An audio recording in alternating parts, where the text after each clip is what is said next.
Hey everyone, I want to go ahead and get you prepared for your first data meeting. So here is some stuff you need to know.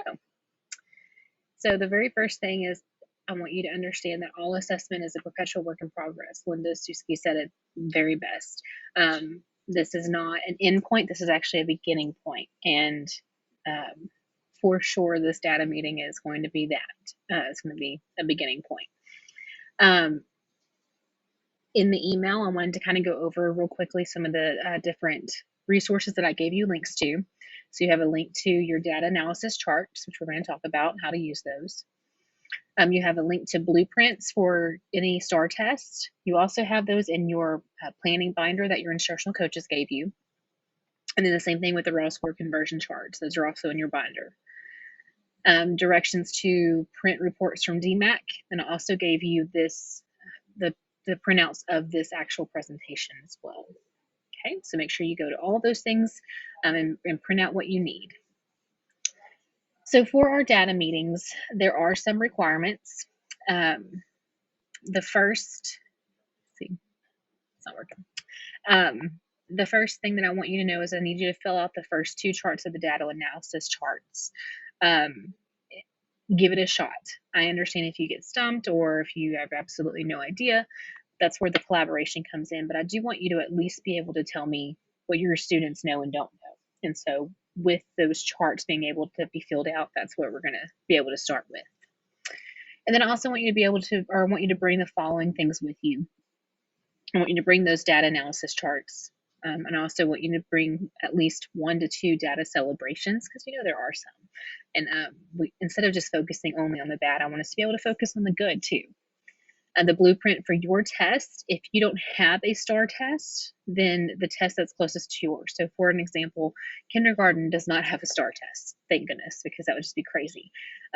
But kindergarten can print out the STAR blueprints for 3rd grade. That's the test closest. Not that we'll be using that to look at our data, but I just wanted to, I just want you to have some idea of what's coming up and what's going to be tested. And then at the high school level, you know, if you teach math and let's say you teach pre-cal, will bring me the algebra 2 because that's what's closest. So the same thing with raw score conversion charts. It's the same thing. If you don't have a STAR test, bring what is closest to yours. And then I want you to bring your data reports. We're going to go over which data reports to print in DMAC, and that's what I want you to bring. And then I want you to also be able to bring to me the assessment that you gave to get that data. I know the first 6 weeks has been just keep doing what you're doing, and we're going to talk about how we can make it better in the future. So if you did not give an actual CBA that had all of the 6 weeks information, bring me the latest unit test. Bring me the latest unit test that you gave, as well as that report or those reports from that last test. And then also bring something to write on it with. You know, I know that's sometimes a given, but whenever you're collecting all your things to hurry up and go to this meeting during your conference period, that might be the last thing that you would think about. So if it's on this list, hopefully you'll have all this ready to go before it's actually time to go, and you can grab it all at once. So that's the idea. Moving on. Okay, so DMAC reports. Here's what I want you to do. I want you to go, whenever you log into DMAC, I want you to go to TEAC Score, and you'll have to select your assessment from the list of all the tests. I have English on there just first, but you know, you choose this and you'd be able to filter down, but you probably won't have as many listed as I have, just because I have all of them in the district. And then I want you, this should probably be up here, but then I want you to you go to reports and then instructional is right down here. You'll choose your test, and then I want you to print out the reports for your performance summary, item analysis, and then SE performance. And you will hit view report, and then you will get things that look like, let me just show you. So you'll go to TEAC Score, go to reports, and then instructional. There are instructions on how to do this in your email that I sent. You'll select your test from over here. If you need to, let's say you have math and English and ELAR and social studies and science, all of them, you'll be able to click this filter and then you can actually choose, you can drill down basically to this, and you'll choose your test that you want, and you'll choose performance summary, item analysis, SE performance, click view report. Hoping this will all go away. And slowly but surely, there we go. And so then you'll get this report. It has all sorts of pages, probably about 6 or so. And then you can hit print, and then you can print it. You can also download it, and you can keep it on your computer or your Chromebook, or even upload it to your drive. But for sure, print it out. That way we have it in the meeting with or without internet. Okay, so that is those are your reports that I want you to bring with you. And those are the reports that I want you to bring or to use whenever you're doing your data analysis before the actual meeting. Okay. All right, so let's get down to that data analysis. So the first thing I want you to do is to look at items. So whenever you're looking at items, this is the chart that I want you to use. This is the very first one. And I want you to complete this for all questions and have at least one incorrect answer that has that 35% of your students or more actually selected. So these are the questions that you'll answer. What misunderstandings are revealed and what did students do incorrectly to get to that wrong answer? So here's the reason why. This is the report that I used. So obviously, I'm looking through and I see none of these. This is the correct answer. So go to B, there's 71.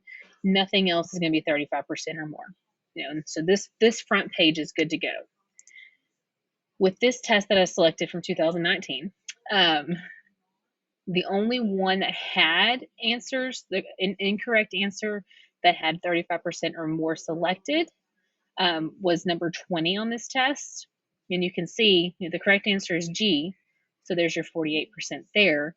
But this had 42% of the students that actually selected it. And I want you to, we'll talk about this in a little bit, but I want you to also see one student actually left it blank. So that's something that you can talk to your students about. Hey, don't leave any of them blank. It's very important not to do that. And this is also a column to look at too. This tells you if any of them maybe selected 2 answers or didn't erase well, and then that can skew your data. And I know that there's a way that you can fix that. If you have questions on how to fix those questions, those scantrons or whatever, let myself or Karen or Carrie know in the instructional technology department. We can help you with that. So this is the question that I looked at. This is the only one that I needed to look at.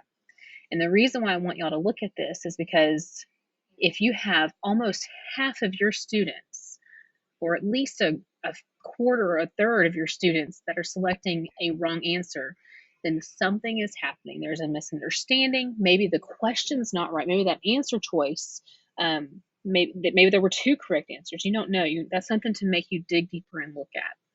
So for this report, I looked at number 20. Here is number 20 on that test. So I see that the 2 answers that most of the students selected are F and G. G is correct. So I want to know, why would they select F? So I come down here and I look, and I'm looking at these 2. These 2 are the ones that the students selected. I'm looking and I see, I don't even need to read the question, and I see here are my 2 numbers that they gave me. These are the only 2 answer choices that have only those 2 numbers. So that makes sense of why they would actually just select those 2. So now I know I need to remind the students, there's this word right here that says total. If I see that word that says total, then I know that is going to be the total. So I can't have it in the beginning of an addition problem if I want to find the total, because this number has to be the total. So that's something that you can talk to your students about and fix that misconception real fast. So on here, I wrote both F and G have the actual numbers from that graphic, from that model. Students need reteaching on keywords such as total. And then also you can use those test taking tips to show them, if you add this and this together, if you add the total plus another number, you're going to get more than the actual total. So those are things that you can teach your students. And that's what I know that I could do. And so that's what I wrote down for my deep dive analysis of that item. So that's an example of that. So once you've done your item analysis, now it's time to do your SE or your standard analysis. And before we get into this, I want y'all to know there was a quote that I would love from a book that I'm reading, Driven by Data 2.0, and in it, the author states, it's not about what the teacher taught. There is no question that y'all are working hard and teaching everything that you need to teach. But what the data shows us is not what you taught, it's what those students actually learned. So whenever you're doing data analysis and you're looking at standards, this is the standards. We want to know what standards they actually learn. So looking at this is the chart that you're going to use. Over here, you're going to list to me out for me and for you what standards were not mastered. And then you're going to answer these questions. Now, this is where you might have to just leave some blank whenever we start collaborating, especially down here. You might tell me, I've done everything I know to do. I need help. How else can I help them master? And so, and also know what that word master means. Master means that they get it. They get that standard. Your students can walk out of your classroom knowing what is expected of them in that standard and know how to do that. So the report to use is your SE performance report. So this is what it's going to look like. And I want you to look at a couple of things on this report. The first thing is down here. It shows you which ones are readiness, supporting, process, readiness/supporting, just depending on how those TEKs are for that different subject level or subject. So I know all these purple are going to be things or standards that our students are going to have to know how to do along with something else. They're going to have to apply these problems to everyday life. But what kind of problems? So all those are process. How are you going to do it? And then whenever you come down here, these are what they're actually doing. And while we really want to focus on these readiness standards, because that's what's on the STAR test, mostly on the STAR test, let me rephrase, supporting are also very important too. So we want to look at those. But the focus right now is going to be on our green. So this one, this one, this one, and this one. So then I look and I see that this standard 3.2a was mostly mastered. So that's not one I'm going to focus on if I need to reteach.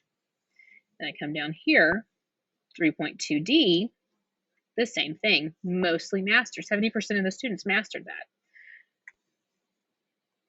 3.4a, however, looks a little bit different. We have 21% of them that actually mastered it. So that's going to be one I need to focus on. And then down here, this last one is the same thing, 62%. I also want you to look at your blue ones. I want you to look at the supporting just because they are important. So you can see which ones of those need to be looked at as well. But something else that's important on this is how many times was the standard tested?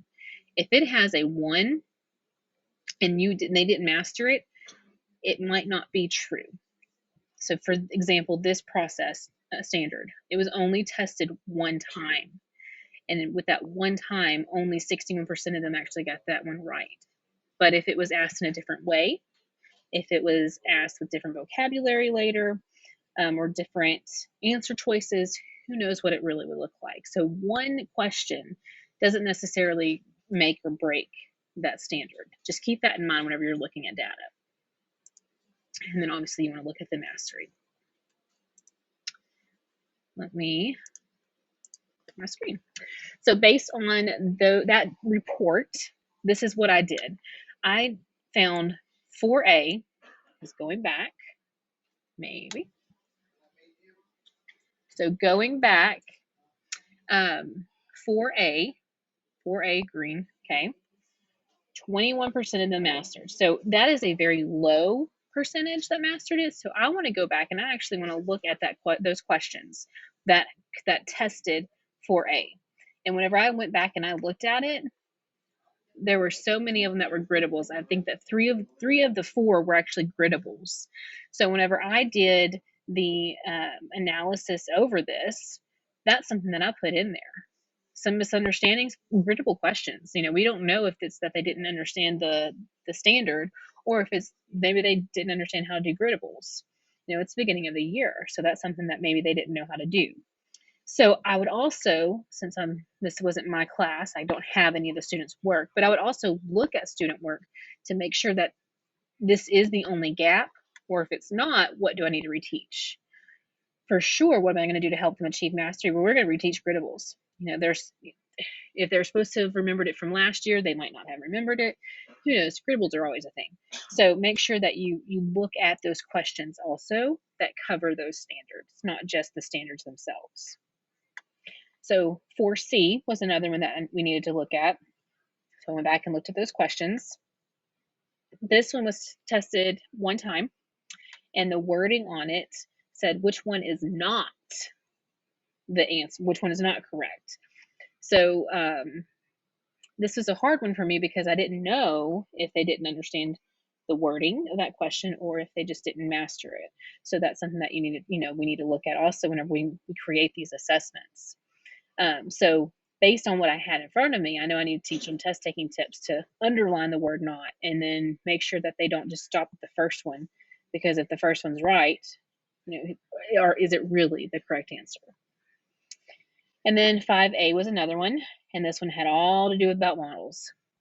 Now, this is what yours might look like. You might have some that look like this. I don't know how to help them because I've done everything I possibly can. And that's okay as long as you can tell me where that gap is, because I don't know your students like you do. I don't know what y'all have talked about in class and where you've already seen gaps and things like that. So this might be what it looks like. And this is where that collaboration with me, other teachers, and your instructional coach is just so beneficial. Oops. There we go. And then another one was 2C. And so this is also where I pulled in those supporting as well. But 2C is a number line. So that's another model. It might not be asking or might not be testing number lines, but it definitely had one. So they might have issues with models still. And so then I have some of this. And then 4B was all about rounding. And the only thing I could think of at that moment, because again, I don't know your students, I don't know these students who actually took the test 2 years ago, but use real life examples, because that would also help bring in one of the process standards as well, talking about how you can put it into real life. So that's an example of what your standard analysis will look like. Okay. When you're finding that, whenever you're filling out those charts, you will find celebrations. So an example or some examples of these celebrations, tell me which ones your students did master. If there's none, then that's one thing. But if there should be something they did master. You can even tell me there were no blank answers. There were no invalid answers. It was all fantastic. Tell me my kids took their time on it. They showed their work. Whatever it is that you want to celebrate, let me know.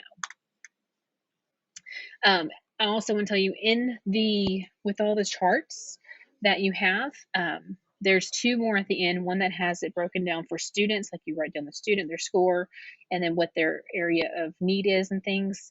And then there's another one about how to plan your reteaching. Those last 2 charts leave blank, but bring with you. So that way we can talk about those. And lastly, just make sure that you accept that calendar invite for your meeting that you have with me. That way it reminds you and it lets me know that you know about it and you're able to attend. Because if you're not able to attend, then we'll set up another time that would work best for you, because looking at your data and analyzing it is so important, and it's just so valuable and will benefit our students. And in the end, it'll benefit you because you won't have to just spend so much time going back over things that you may or may not need to. So just make sure that you accept those calendar invites. And I cannot wait to dig into your data with you and just hear your stories about how well your students are doing with this, or I really need this, and hear that collaboration. I truly can't wait. And I look forward to meeting with each and every one of you.